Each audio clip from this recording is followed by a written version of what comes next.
hora de ir embora. Fiquem tranquilos, irmãos.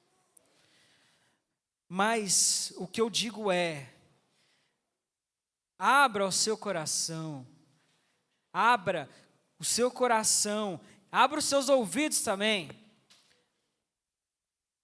Eu sei que a gente vem cansado, eu mesmo estou bem cansado. Confesso que eu tive que apelar aí para um energético um pouquinho antes do culto, porque eu estava muito esgotado mesmo. Sinceramente, eu não sei direito por quê. Acho que é porque eu não tenho dormido muito bem, o que não é muita novidade, né? Mas o fato de ter ficado doente esses dias. Na quinta-feira passada eu não estava porque eu estava com uma gripe muito forte. Aí melhorei, domingo à noite, finalzinho do culto, estava até despedindo de alguns irmãos lá, dos homens, né? E a garganta começou a incomodar, e no domingo à noite, na segunda eu fiquei ruim de novo. Então, acho que isso está junto ao trabalho, junto a tudo isso que eu comentei com os irmãos, né? De um trabalho puxado, enfim. Então, eu também estava cansado, mas, irmãos, apesar de todo cansaço, porque o cansaço é uma resposta ao nosso físico, ao emocional. O cansaço não quero também forçar aqui e falar que o cansaço é espiritual. Muitas vezes, pode ser, mas eu não vou dizer aqui também, generalizar, dizer que todo cansaço aqui é demônio na sua vida. Não. Mas ele pode sim fazer um bom uso desse cansaço, para te distrair, para te fazer perder aquilo que Deus tem para derramar, irmãos. Irmãos, cada oportunidade que nós temos de estarmos aqui juntos é uma oportunidade de nós contemplarmos ao Senhor de forma coletiva. Isso eu já falei bastante, mas sabe, vamos lá.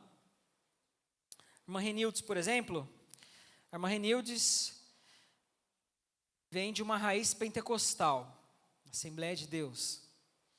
Lógico que nós não somos dessa raiz, nessa linha, né, de culto, de liturgia, mas parece que muitas vezes, por ser batistas, nós temos que ser o extremo oposto. Tem que ficar quieto, eu não posso me manifestar, tem que ficar na minha. Mas não é sobre isso, irmãos. Inclusive, hoje de manhã, eu e meu pai, a gente foi resolver umas coisas lá no centro de Arujá, e a gente estava falando com um corretor, e a gente descobriu que ele é pastor da Assembleia de Deus de Arujá, e ele comentou, por exemplo, que ele foi 25 anos da presbiteriana. E assim, a presbiteriana é uma bênção teologicamente, eles são assim muito próximos, inclusive dos batistas, da linha pensamento, forma de interpretar a Bíblia. Só que o presbiteriano é extremamente assim, né? O culto é muito certinho. Assim, né? Não pode nem dar um aleluia, que já... Opa! E aí esse pastor comentou que, por exemplo, aconteceu que ele foi batizado no Espírito Santo, numa presbiteriana. E ele, não declaradamente, mas foi convidado a se retirar se ele permanecesse assim.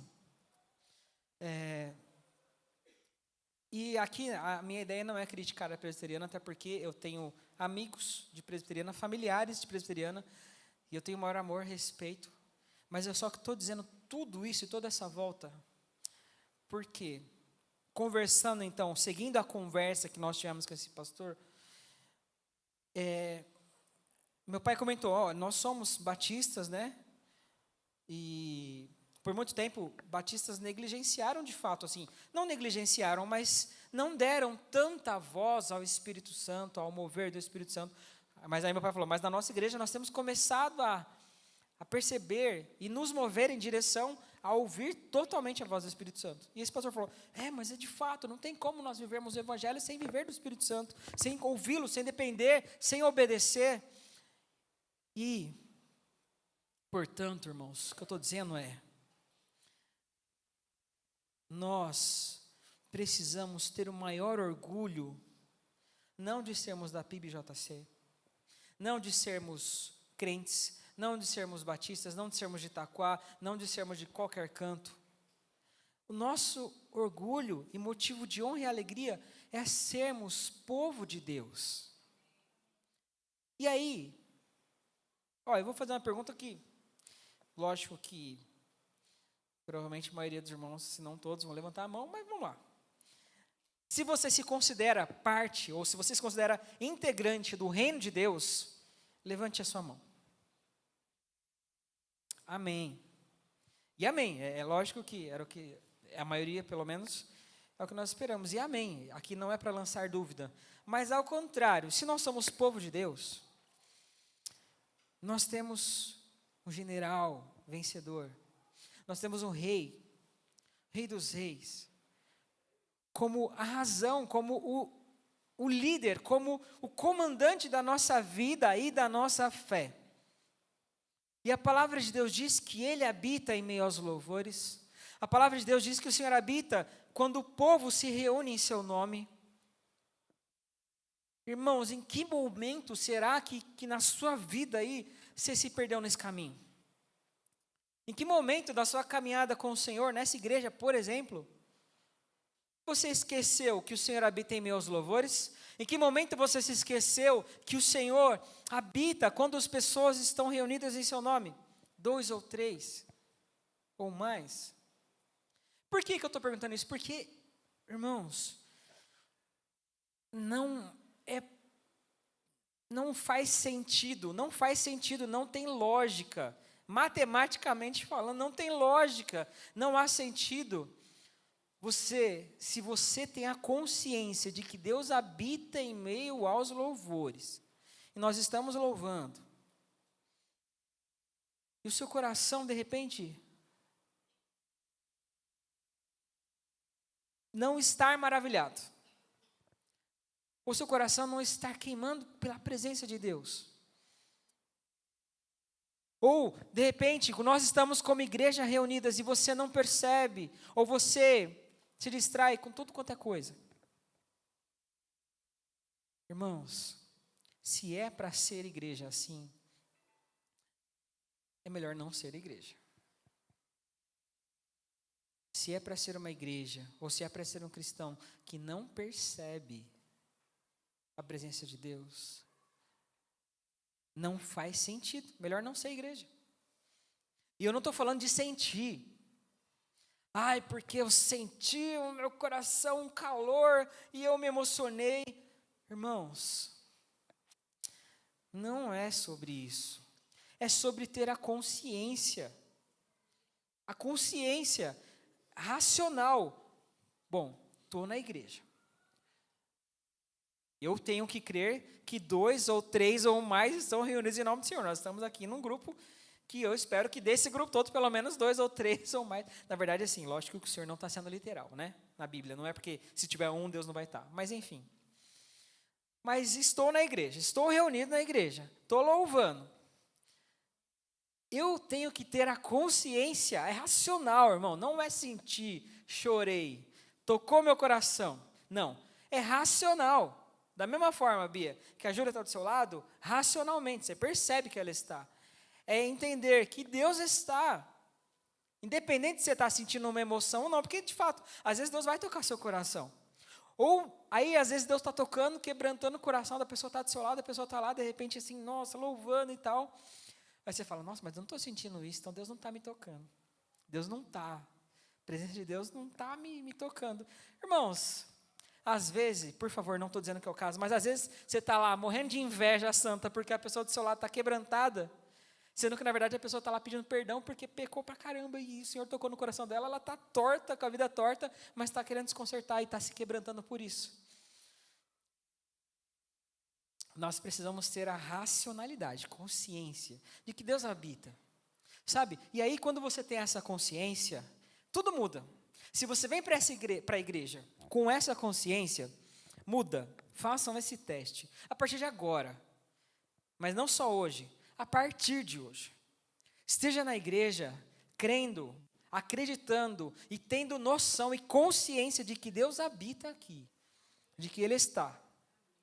Aí você vai ver que quando você for louvar, você vai pensar, Poxa, eu não estou falando para você sair pulando, não estou falando para você sair chorando, não estou falando para você sair gritando, eu estou falando para você louvar consciente, porque aí você não canta para o alto, para o vento. Que, irmãos, muitas vezes a gente canta, até nós aqui, a gente entra no automático, né, que a gente canta para o vento. Mas se eu tenho a consciência de que Deus está, a minha canção é direcionada para alguém, para a presença de Deus. Aí quando a gente vai orar, a minha oração não é uma reza, não são palavras, ou eu só não concordo, ou não é assim, eu concordo com o que o Felipe está orando, ou com o que o pastor está orando, seja quem for. Você para só de concordar com as palavras e você concorda com o que está sendo proferido para o Senhor, porque Ele está aqui, você entende.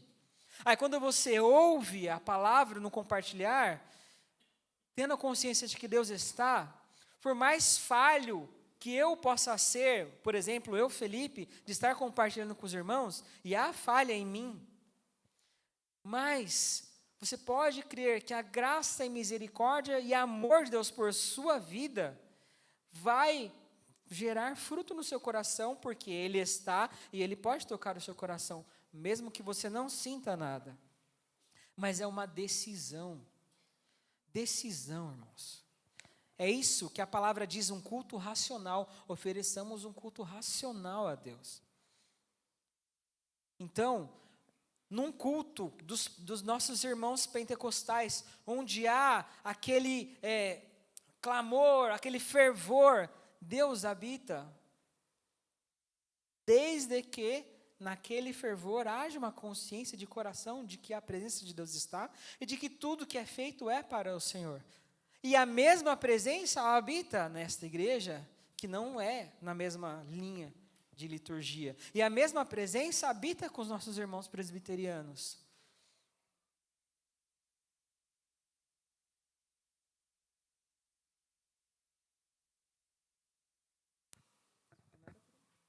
Som.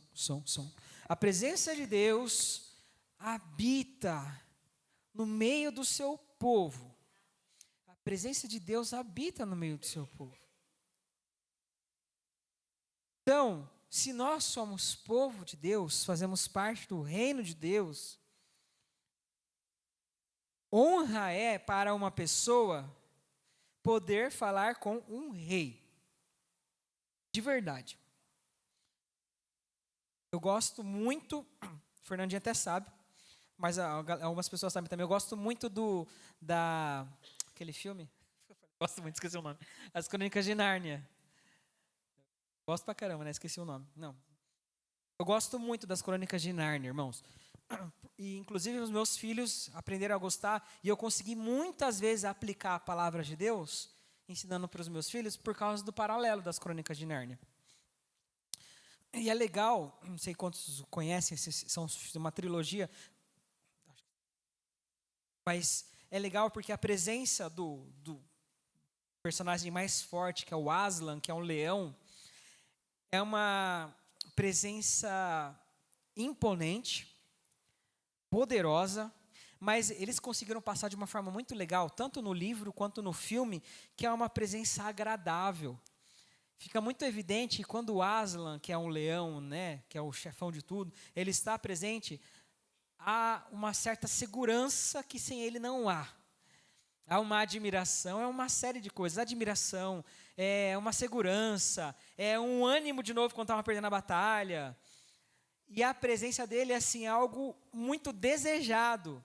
Né? Tanto que em alguns momentos, né, ele sai, ou muitos momentos, né, ele não aparece no filme, em alguns, principalmente nos últimos, mas a gente fica lá esperando a hora que ele vai aparecer.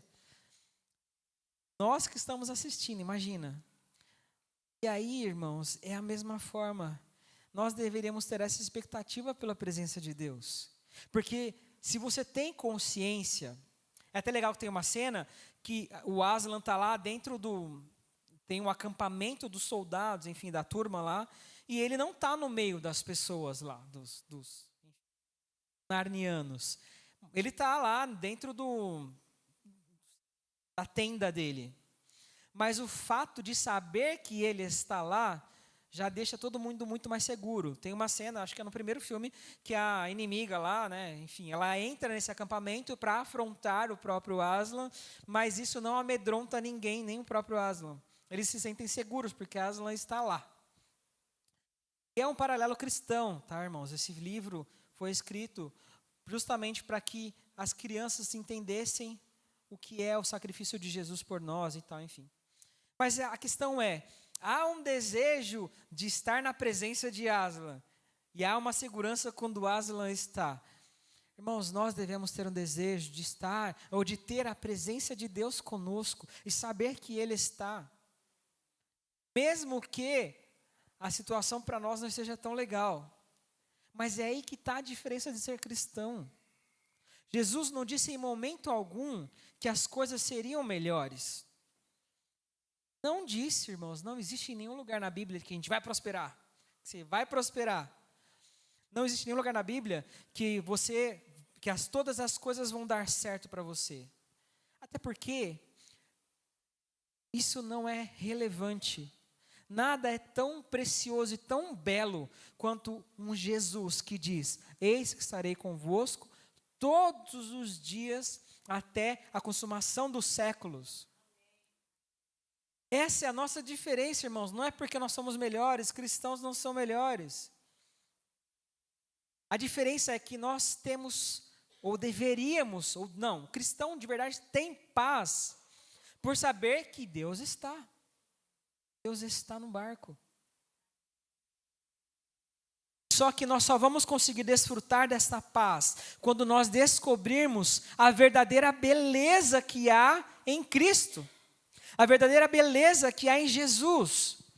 E não é só, olha só, vamos lá. Só para a gente encerrar. Ou para partir para o final. Citem para mim, eu já pedi isso outras vezes, mas digam para mim de todo o seu coração, para você, o que é a beleza, ou beleza de Cristo. Podem dizer aí, irmãos, o que para você é a beleza de Cristo? Ou que beleza, eu vejo beleza nisso em Cristo. Por exemplo, a compaixão, que mais? A humildade de Cristo, que mais? Ser comum? Não entendi. Ele estar presente na vida comum, mais ou menos isso, certo? O cuidado, o zelo, o que mais? Quem falou? Quem falou, irmãos? Desculpa, Nessa. O amor, o que mais? O sacrifício, a coragem, o que mais? O perdão, o que mais? Obediência. Que mais? Misericórdia, redenção, salvação, restauração, companhia, amizade, perdão, libertação, graça, misericórdia.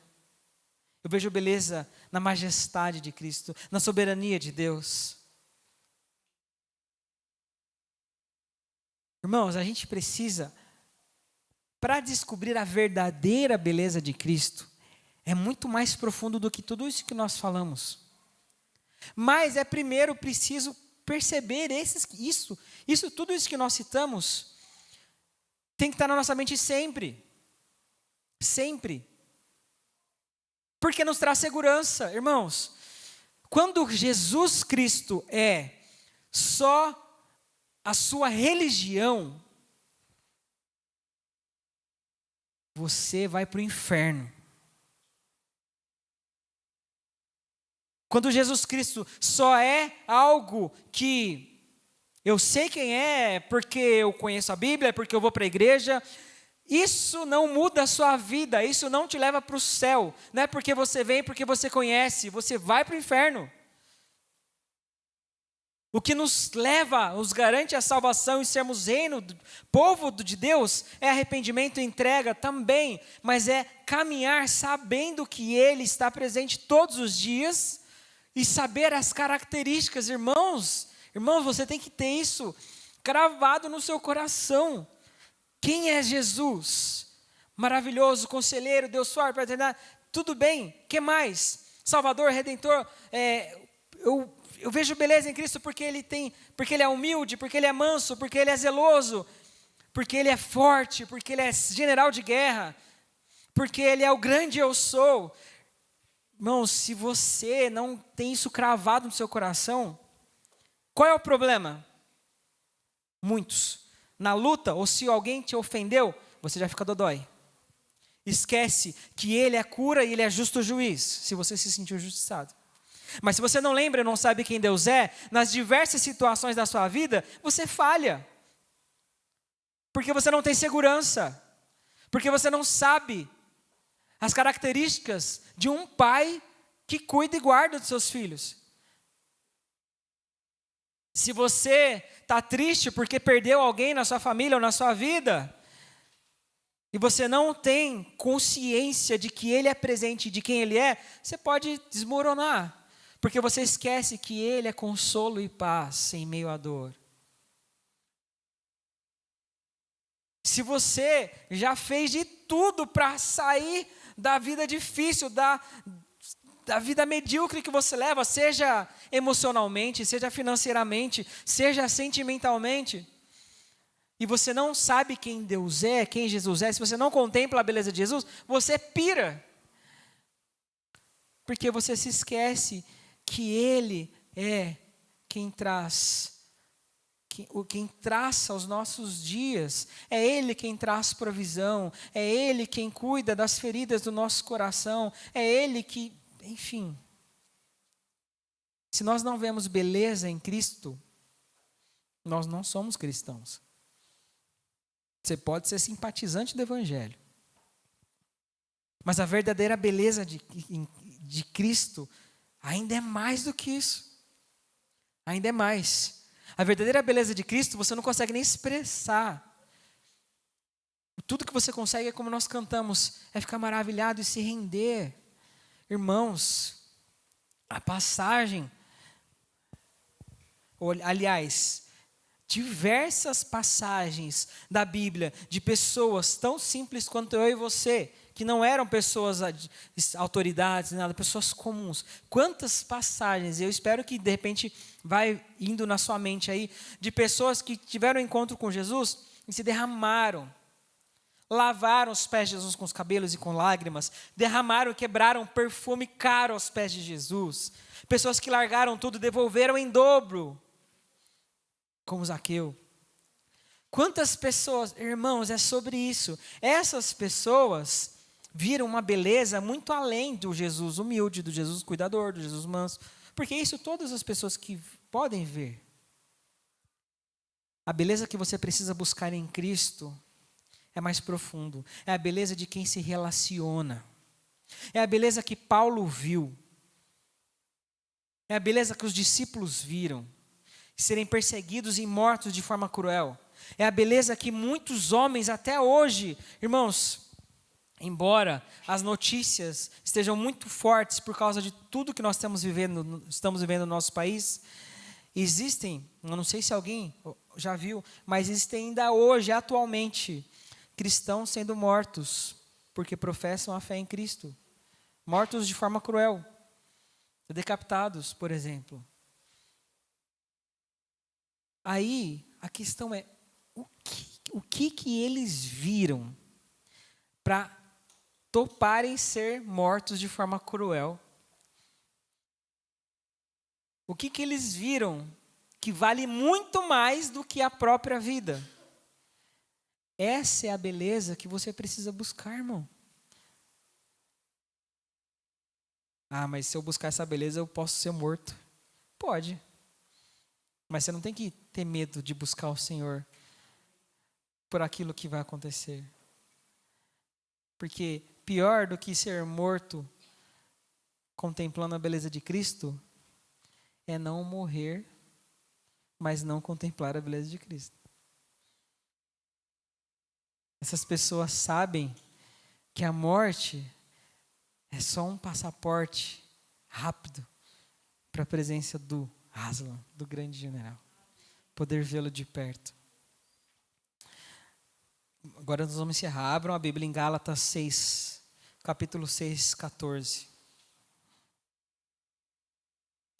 Contemplar a beleza de Cristo É ver que há valor nele muito mais do que todas as outras coisas, irmãos. Do que todas as outras coisas. Gálatas 6,14. Mas longe de mim gloriar-me, senão na cruz do nosso Senhor Jesus Cristo, pela qual o mundo está crucificado para mim, e eu estou crucificado para o mundo. Ou seja, o que vale mais para mim é a presença do Senhor. O que tem mais valor para mim é a cruz de Cristo. A cruz, o símbolo de morte. Irmãos, nós precisamos contemplar a beleza de Cristo. Mas, muito mais do que qualquer pessoa, se a gente parar na rua, uma pessoa na rua aí, a probabilidade dessa pessoa falar muitas coisas que os irmãos falaram é grande. Qualquer pessoa, mesmo que não seja, você vai falar, você é cristão, você é evangélico, enfim. Não sou. Tá, mas você conhece Jesus? Conheço. Me fale algumas características. A pessoa vai falar, talvez, humilde, bondoso, amoroso. As pessoas vão falar. Vocês entendem que não basta a gente saber só essas coisas. Há uma beleza muito maior em caminhar com Ele. Uma beleza que nos faz mudar de vida. Que nos faz mudar o sentido da vida. O sentido da vida. E é isso que nós precisamos buscar. Contemplar a beleza de Jesus. Contemplar a beleza. Talvez na sua vida, você pode ficar de pé, a gente já vai encerrar, agora é sério. Mas talvez na sua vida, a sua referência de relacionamento, talvez não seja uma das melhores. Talvez o seu relacionamento conjugal, por exemplo, seja conturbado. Talvez vocês, filhos, aí vejam o relacionamento dos pais meio cheio de faíscas.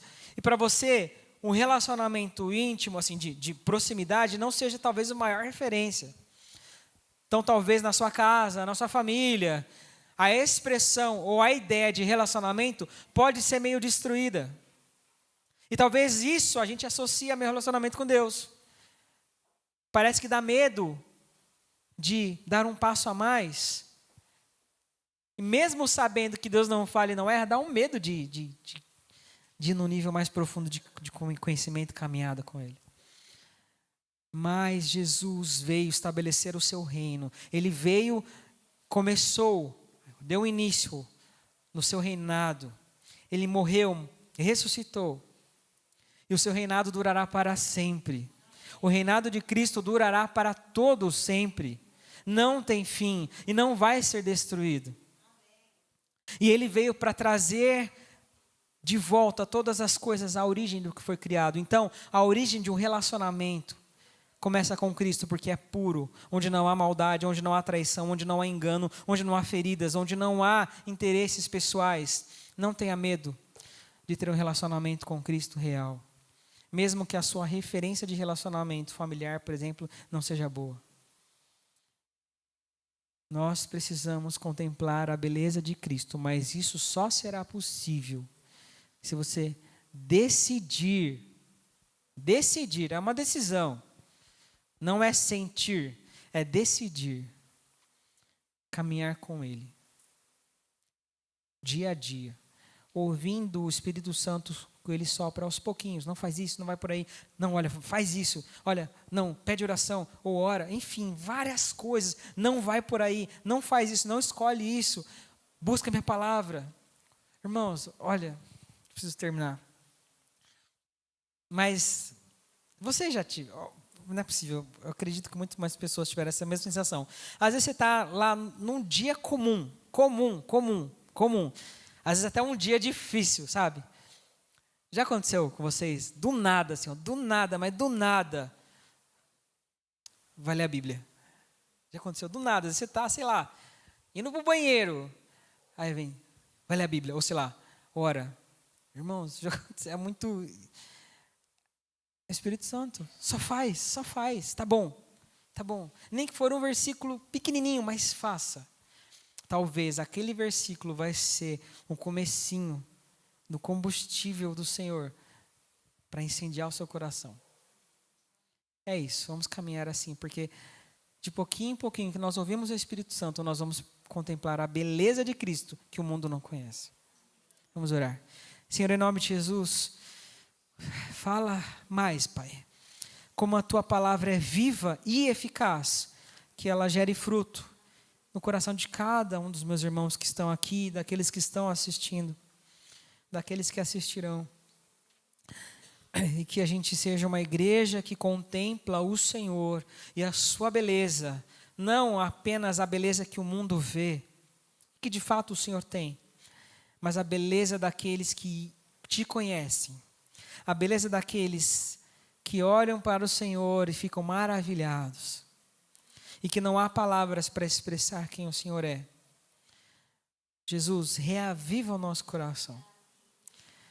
Tira as escamas dos nossos olhos, a sujeira que nos impede de contemplar a Tua beleza mais profundo e mais de perto. Senhor, muito obrigado, porque o Senhor está aqui e é uma honra ter o Senhor conosco aqui essa noite. Obrigado, Pai, muito obrigado. Toda a glória ao Senhor.